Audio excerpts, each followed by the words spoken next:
we're going to talk about the language in slightly different way. We are going to discuss what is modern English, because I'm an English teacher, and I guess that a lot of you, probably all of you, have participated or are participating at the moment in some kind of language training.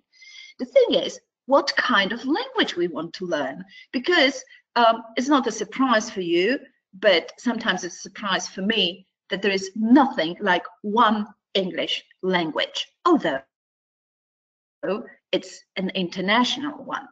As we all well know, English was born in Britain. It's a relatively young language. It appeared about 1,500 years ago, and due to many invasions, because in Poland we had invasions quite recently, but in Britain they had invasions 1,000 years ago. But what is left after those invasions is the language, which is very complex, although it's one of the simplest European languages, believe me. So the small island somewhere in the middle of the very cold Northern Sea has become the motherland for something which is a code of communication for the whole world nowadays. So if you can have a look at the map, you will see that English is spoken all over the world. The green color indicates countries in which English is the first official language. So this is Canada, the USA, United Kingdom, Ireland, some African countries, Australia and New Zealand. So this is the first language there, and of course it's much different, respectively. The yellow ones are countries where English is used as kind of official language, but it's not the first one, and it's lingua franca. And today we are going to talk about that, about international English, about some kind of the language, encoded language, which we call English, but it's very much different from its origin. So my first question would be, and if you're so kind, please write your answers in the question box. What do you think? How many people in the world speak English? Any ideas? 20 million, 100 million? Any indications? Arthur says 2 billion. Well, okay, 500 million, Evelina. 1/3 of the world, Maciej, this is what you mean?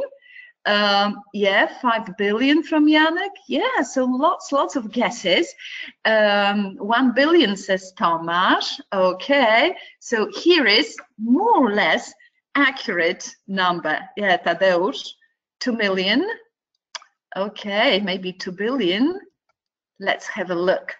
So what they say is that we have about 400 million native speakers of English, so North America, Australia and New Zealand, and of course United Kingdom, and something over 1 billion of non-native speakers of English. So as you can see, it's one of the dominating languages nowadays, but as you know, Chinese is on the balance, and surprisingly enough, Spanish language is chasing English. So probably in 20 or 40 years, this is the perspective, Spanish could be one of the dominating languages in the world. So far, English is the leader. And it goes like that in this inner circle, so the United States and United Kingdom, we have something up to 400 million. Then we have this outer circle of million, and countries like India, for example, and then we have expanding circles. So, for example, we Poles who learn English, we are in this circle. So, more and more people speak English. If you look at these figures, the question is, what could be standard then? Is the language spoken in the country of origin still a standard one? Or maybe this vast amount of people who speak English all over the world, they set up new standards, new grammar, new vocabulary, but still it's called English. That's very interesting and very dynamic process. So as we all know, we have different types of English. The first one is kind of basic one. So this is a simple form, up to say 1,000 words. We have some international or scientific words, and this is used for communication between people from countries which are non-native. An interesting example stands for received pronunciation, so a kind of pronunciation that nobody in Britain speaks, maybe the Queen and her family. So it's, you know, very nice, distinctive, a very clear way of speech, and also the vocabulary is quite sophisticated. We have British English and American English. We'll have a close look at these two and how much they differ. We have something which we call multicultural London English. That's interesting because we know that London is a huge metropolis with lots of people, and this English in London is not really English. It's a combination of London Cockney, some elements of Caribbean, South Asian, and African English. So it's, you know, the whole mixture. So if you go to London to learn English, be careful, because sometimes this English is not a standard one. And the last one, which I would like to mention here during our meeting, is English as lingua franca. And we will come back to it later during our meeting, because that's the point of our meeting today, to think about English as international tool for communication. So if we look at two sisters, or two brothers, if you prefer, British and American English, you can find differences even in spelling. So in British English, words like color would be spelled with OU. In American, all these combinations will be spelled as O. Fulfill, double L in British English, one L in American. We usually write verbs with S in British English, in endings, and with Z in American English. Traveler in Britain would take double L, or traveling, and traveler in America would take only one. Center will have simplified spelling, so letters will be changed. If people ask me what is better, what is more accepted, I say it's up to you. The only thing, the only principle we should remember is that if we decide to choose, for example, American way of spelling in business communication, emails, or SMSs, we should be, you know, consistent, and we should keep to, you know, one standard. Please do not mix British and American standards. Another field in which these two Englishes differ is vocabulary. So in Britain, you would buy sweets. In United States, you would buy candies. In the city, in London, we walk on the pavement, but in New York, we walk on the sidewalk. In Britain, we drive on motorway, and that's why in Britain, all motorways have names like M1, M2, M3, but in American English and in many, many songs, we have the word highway for the same thing.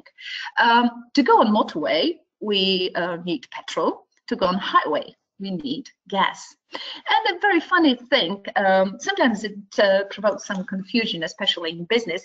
In Britain, we've got ground floor, and above the ground floor, we have the first floor. In America, we don't have ground floor, it's immediately the first floor. So if you arrange a meeting with an American person or British person, make sure that you're thinking about the same level in the building.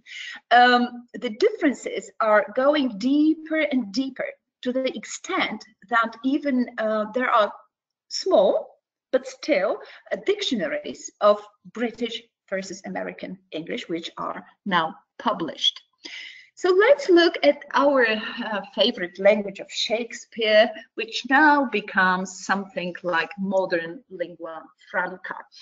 The original lingua franca was, you know, a kind of mixture of different languages in Europe. It was Italian, Arabic, Greek, Spanish, a little bit of Latin, and it was used especially in the Mediterranean area during the Renaissance, so the traders could communicate when they were traveling around Mediterranean Sea in business.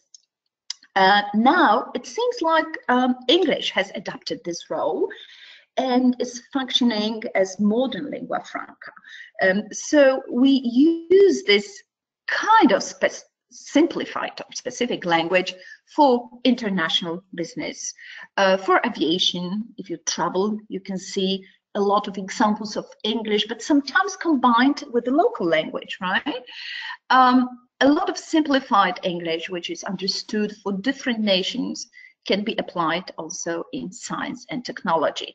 And also lingua franca allows integration of words from other languages. And in a second, we will have a look at that phenomenon in English. In some areas, we teach or we learn English, but really it's not English as the whole complex language. It's some kind of restricted language, the language which is limited, for example, in sport, for example, in air traffic control.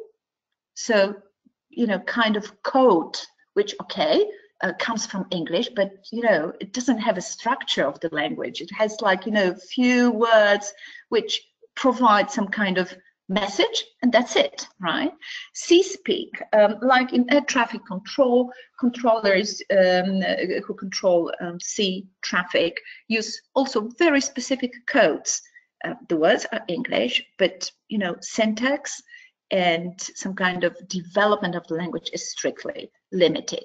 We also have something which we call cyberspace English. So a set of rules, language rules, which we use in IT or in, for example, even in social media. It's a kind of simplified language which is adapted only to this specific area of life. And of course, military area, for example, our soldiers who are on United Nations missions, who were in Iraq and Afghanistan, they had special courses in English, but it wasn't English as such. It was a series of commands which helped them to perform their service in this very difficult area of the world. So here I've got a kind of example of English dialogue between traffic control and the pilot. And if you look at, you know, the words, they look English, right? But there is really no grammar in it. Maybe the last sentence was, you know, meant to be a bit grammatical, leaving flight level 390.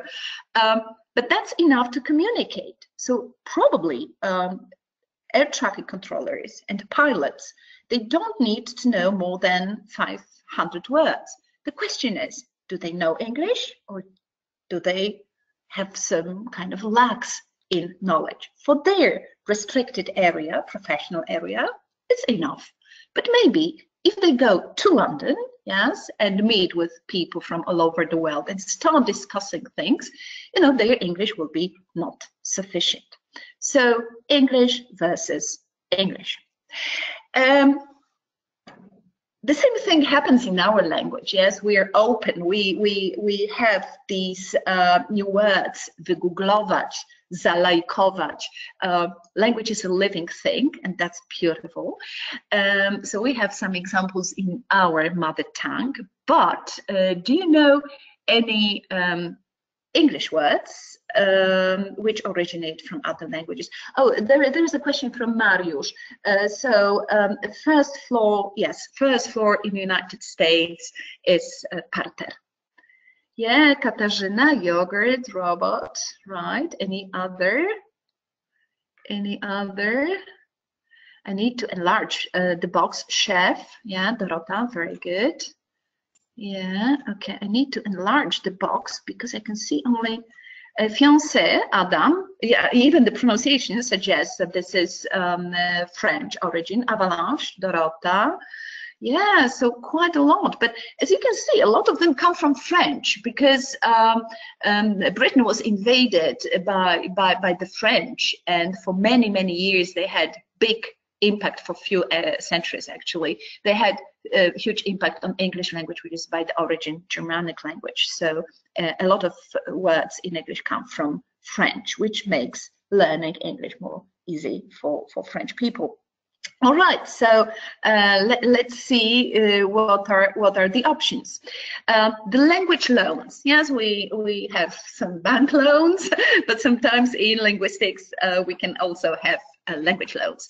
The origin of our culture is in Rome. So from Latin we have words like cheese, wine, city, paper, kitchen. Native American words, so words which come from the languages of Indians: avocado, chocolate, hurricane, potato. So words, you know, which are specific for the area. From Japanese, words like tycoon, business tycoon. So somebody or the organization which is very, very successful and huge and powerful. And soy as very fashionable food these days. Turkish, I think Dorota mentioned that. So it's yogurt, coffee. From Spanish, lots of words from Spanish, maybe because Mexico is so close. So guitar, mosquito, language which is close to Spanish, Portuguese, flamingo, jung, and embarrass, which I think is similar in French, tank. From German, hamburger, kindergarten, noodle. Yeah, strong words like German languages. From Hindi, jungle, pajamas, shampoo, yoga. Even some words from Greek. Of course, we think rather about Old Greek, data, comedy, history. So words relating to our culture. From Arabic world, cotton, orange, sugar, zero, Chinese. Did you know that ketchup comes from Chinese? Tea, tofu. Holland and their language, one of their languages, Dutch, dollar, stripe, yacht, sketch. French, well, lots of them, but here is the example: army, beef, princess, letter, question, and Italian. Umbrella comes from Italian, casino, studio, piano. So we have huge collection of language loans, and this collection is enlarging. If you think about the few slides away, we looked at the map of the world. We can imagine how many new words are entering English, and due to easy way of communicating, due to social media, the world, you know, has shrunk, is getting smaller and smaller. And for languages, it means that they can interfere with each other much quicker. That's why English is quicker and quicker becoming this lingua franca, so kind of a code based on the original English language, which helps people to communicate, to do business, travel, have interests, and, you know, everything that we do in life. We haven't mentioned one thing which sometimes for us Poles can be a little bit tricky, that English is quite more complicated than Polish in terms of formality.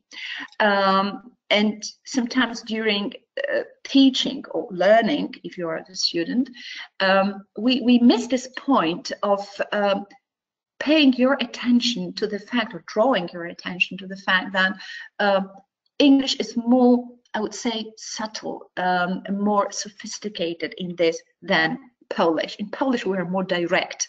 In English, we have to be very careful whether we are formal or semi-formal or informal, because it can ruin our business, our relationship, or sometimes even our holiday. So formal English would be found in textbooks, reports, of course, academic writing, essays, business letters, official speeches, that's obvious. Then we have something which is safer, this semi-formal. Probably the mainstream of English is semi-formal, and this is the language that we use for day-to-day life, yeah, interaction with colleagues, reading popular magazines or popular books, reading interviews, but also watching TV, I think, like, you know, official news programs. And the last one, which is probably the most difficult for us non-native speakers, is this informal language. So it's interacting with friends, speaking, chatting, and in a second we will see why informal English is more difficult than formal. Okay, right. So informal English, definitely we use much longer, much complex sentences. We pay attention to punctuation, so all these, you know, commas, dots, etc. We use proper grammar, and you know, the structure is very important. Yes, so the example shows that the formal English is the language which requires a little bit of attention. In formal English, we also tend to use bigger, larger, you know, more sophisticated words, not so common. So if you see the example, the economy is currently quite robust. Nevertheless, some specialists predict an imminent recession. So of course, this sentence could be set in a simplified way, but we want to sound formal because the situation requires that. In formal English, we should avoid phrasal verbs. Yeah, so if we have a choice, like here, the price went up or the price rose, increased. Yeah, the meeting was put off. It's better to say the meeting was postponed. We should avoid contractions. Yeah, so instead of saying the shipment hasn't arrived, we should say the shipment has not arrived yet. Definitely something like idioms, slang language, and the text speaks. So a kind of language that we use in texting and sending SMSs should be avoided, right? So it's a very nice idiom. The software is quite user-friendly, or the software is extremely easy to use. So that brings us to some kind of higher level of formality, which sometimes we really need. As I said, the safe ground is semi-formal English, right? So we can use phrasal verbs, we can use contractions. So instead of saying review the report or look, yeah, okay, we should say, could you look over this report? We should use idioms. We can use idioms, but be careful, because idioms are tricky animals. Some of them live for a long time, and some of them, like in Polish, they die out after 1 year or 2 years or 5 years. And sometimes my daughter tells me, "Mom, stop saying this, because, you know, it's not longer the language of youth." And the same in English, we have to be careful. If we're very sure about some idiom, yes, we can use it to color what we want to say, but it's better to be, you know, a little bit careful with this, right? So here we have a nice one, a safe one. We're operating in the red, or we can say I'm in the red, and you mean that you have no money. You're, you know, waiting for your salary, or, you know, for some money to come. In semi-formal English, which is also English, right? We should use polite words like I'd like to ask you. I'd like to propose something. In requests, this is very un-Polish, yes? In Polish we say, call me later, send me this, give me that. It's quite okay. In English, it's perceived as rude and not very professional if we think about this kind of communication in business context. So we should say, could you, and always and please. In English, there are not enough pleases. That's the way they are. If you want to make some kind of criticism or negative comment, you should do it in a very indirect way. So instead of saying, "Oh, you're wrong," it's better to say, "I'm afraid you're mistaken." Okay? And now we are approaching to another side of English language, which is informal English. The first side, it seems to be the easiest part, But there's nothing more wrong than that, because informal English is this living, this bubbling language that's created every day on the streets, in the situations that we don't have any insight into, because we live here and they live there. And they invent, even now that we have this webinar, probably some new words appear in English, yeah, or they are appearing at this moment, yeah. But generally, the principle is that we should use shorter, simpler sentences, and to be honest, and I have to say that as a teacher, unfortunately, that perfect grammar is not that important. The most important is to communicate your message properly. Yeah. So if you say finish your work yet, it's perfectly all right. But if you write something like this on your test or during the exam, of course you wouldn't score a point. Okay. In informal English also, we use a lot of exclamations.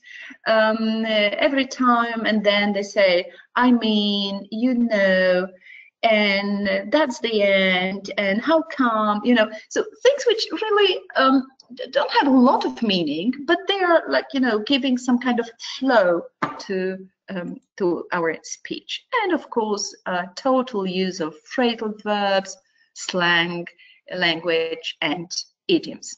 And a lot of people ask me, why is it so difficult to Eva, why is it so difficult to watch even a simple movie, a simple episode of my favorite TV series? You know, I don't understand, you know, they speak so strangely.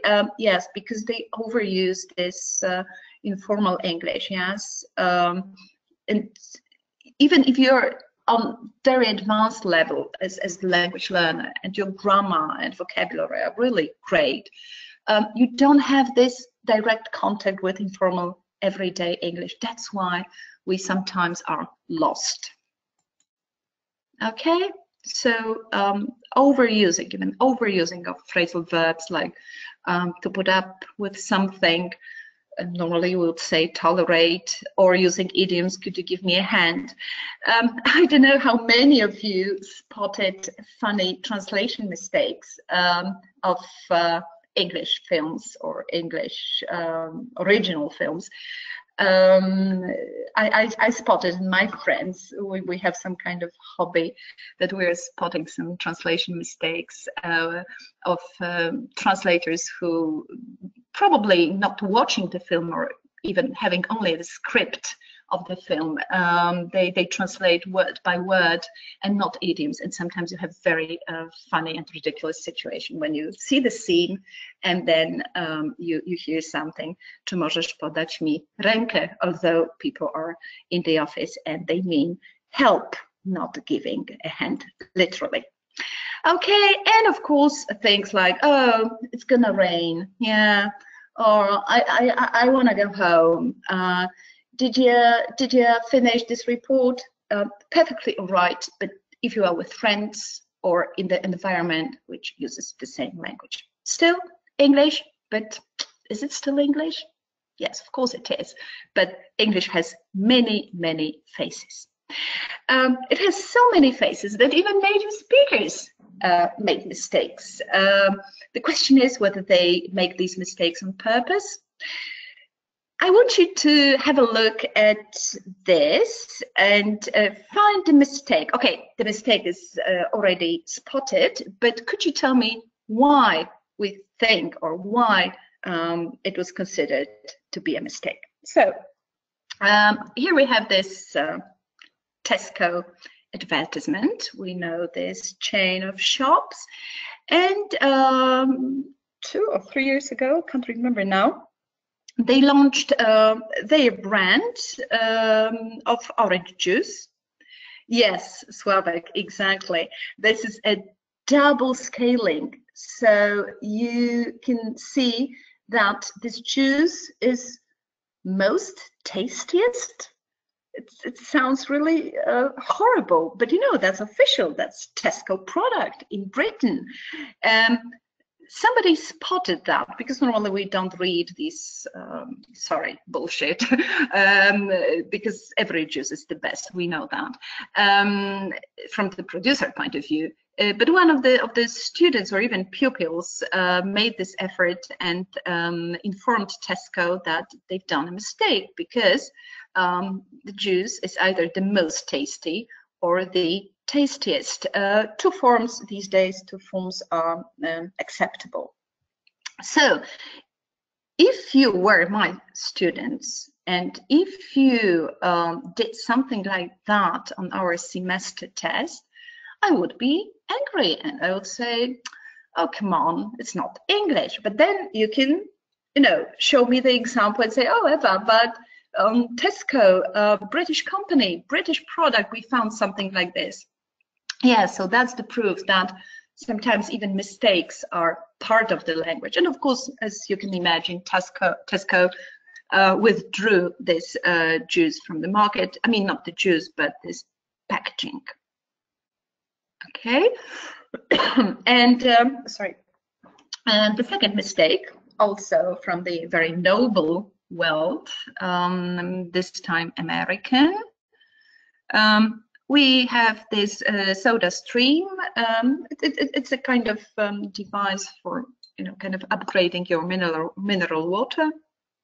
And the face of advertising campaign was this beautiful actress, one of my favorite ones, Scarlett Johansson.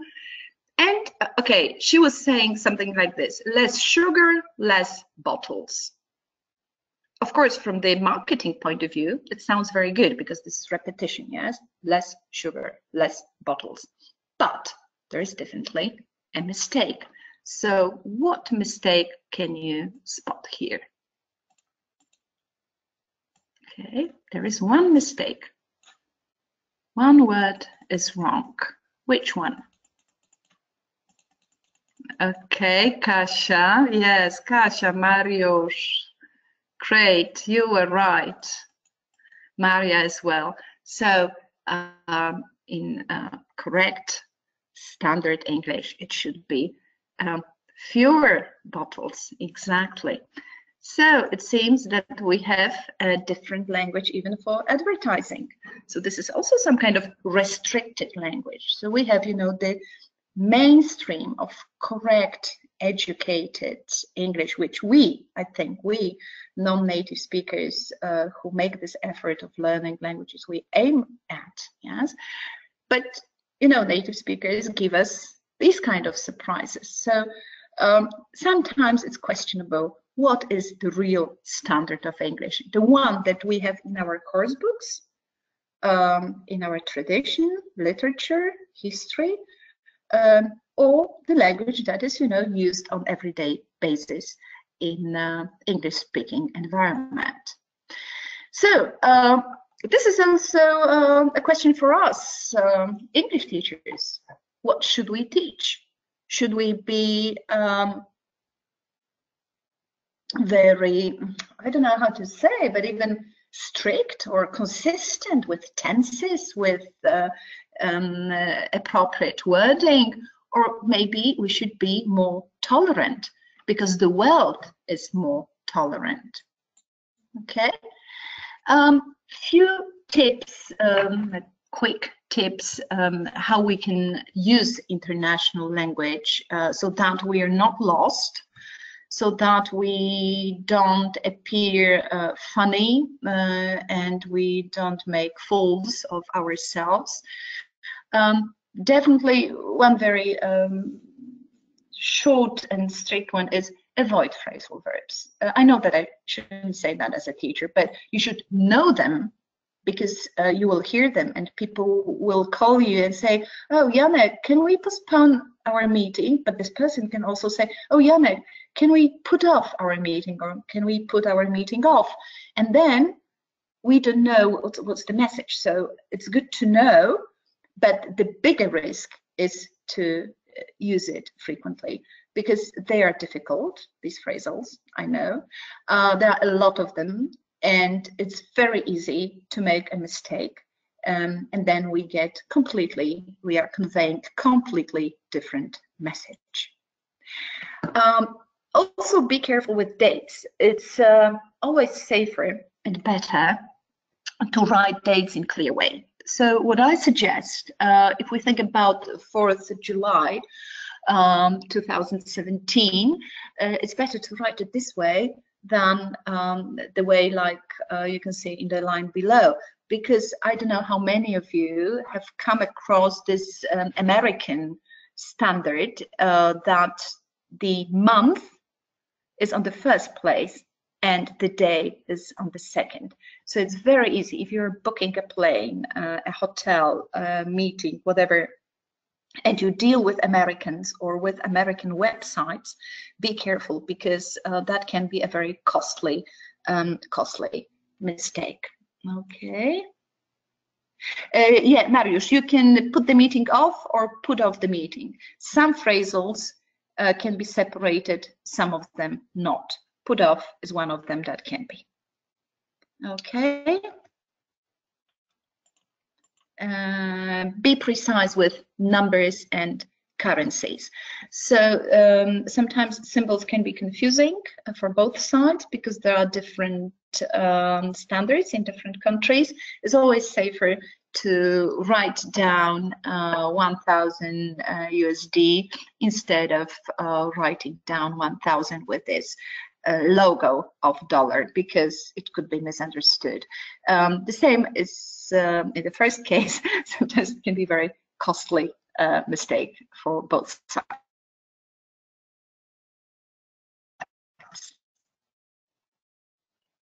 Okay.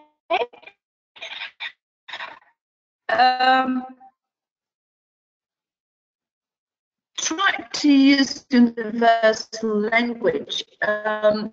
Mean by that, try to probably mostly under many nationalities. Don't try, of course, if you are not dealing in the restricted, you deal with air traffic control, their language is universal language. But if you're trying not to be local, yes, try to go. I will send you like overview, and in the materials you will have lots of examples and some tips. Okay. This is one of the basic rules in especially British culture during presentations, speeches, context. KISS rule. Keep it short and simple. Don't try to produce very sophisticated sentences in which you can easily get lost. Apart from this side, which we had a look at, so formal English, right? In this case, we have to neglect and ignore this KISS rule, but generally English is very compact language. As I used to say, is language of sailors, and this is the language of traders. Okay, they had poets, they had of course Shakespeare, but generally these people are very strict to the point, and shorter sentences will protect you from losing yourself and making mistakes. As with phrasals, choose idioms carefully. It's better to use 10 idioms which are easy, which you feel comfortable with, and that are safe because they've been existing in the language for a long time, than trying to impress your audience with something which you're not very sure of, or it can be outdated because in that sorry for my voice because in that case you can also make some kind of wrong impression, which we of course don't want. And also, like with the universal language, try to use universal humor. what I mean is we now live in a very diversified world, and we deal with many minorities, especially if we do something on international level. So try not to make jokes. We know that can cause some kind of confusion.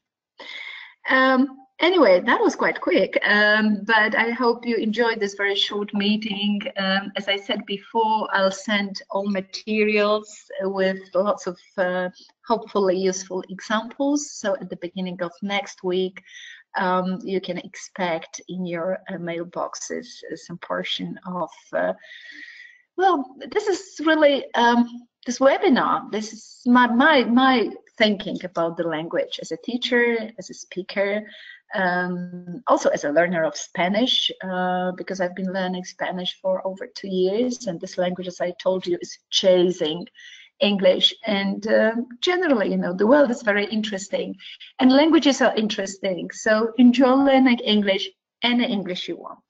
So thank you for attending this session. If you have any questions, there is this question box, and I'm more than willing to answer any questions now or maybe in email. So thank you all of them for attending, for participating, for active participation. Okay, I can see some question. How to easily improve our accent? This is the question from Maciej. Maciej, I've done a webinar on that, I think, two years ago. So I'll make a note. Just hold on. I need some pen. I'll send you a link to this webinar. Okay. Right. So send mail to Maciej. The basic rule is to, very old-fashioned one actually, but the most effective is to listen, repeat, listen and say things together with the text that you're listening to, and it's really mechanical. It's very mechanical. So the more you do this exercise, the more you do this drilling, your mouth, your tongue, your lips are getting, it's like with exercises like fitness, they're getting used to English, right? So listen and repeat. Yeah, very old method, but believe me, the most effective. Okay, any more questions, please? Still have a few minutes. Okay, Maria as well. So Maria also would like to have this. Okay, so find out. We have the recorded. Okay, and Maciej. Yes, okay. I'm writing down your names. Maybe a good idea would be to send it to all of you. So all of your. Yeah, Grzegorz is writing a good hint. There are a lot of short films and movies on the internet. How to improve your pronunciation, accent. Yes, but oh, and Evelina, of course, Evelina, I'll send it to you. Great, so another person. But repeating, definitely that's the only way. Of course, I know people who are absolutely talented and they don't need any practice because they have this kind of musical ear. And some of my students who were very good at catching accents and melody and intonation of English, which is very different than our intonation, yes? In Polish, we speak in a flat way, which for them, native speakers, seem to be a bit rude and aggressive. So we need to make this melody of the language. But then I found out that all these people had some contact with music. They either played piano or they went to music school. So maybe we have different intelligences, but maybe there is something like musical intelligence. And in terms of linguistics, that translates into this ability to adapt and imitate accent very well. Oh, thank you, Maciej. It's very nice of you. Okay, so time to say goodbye. Tomek is waiting on the other side of the city to say goodbye to you as well. Hello, Tomek.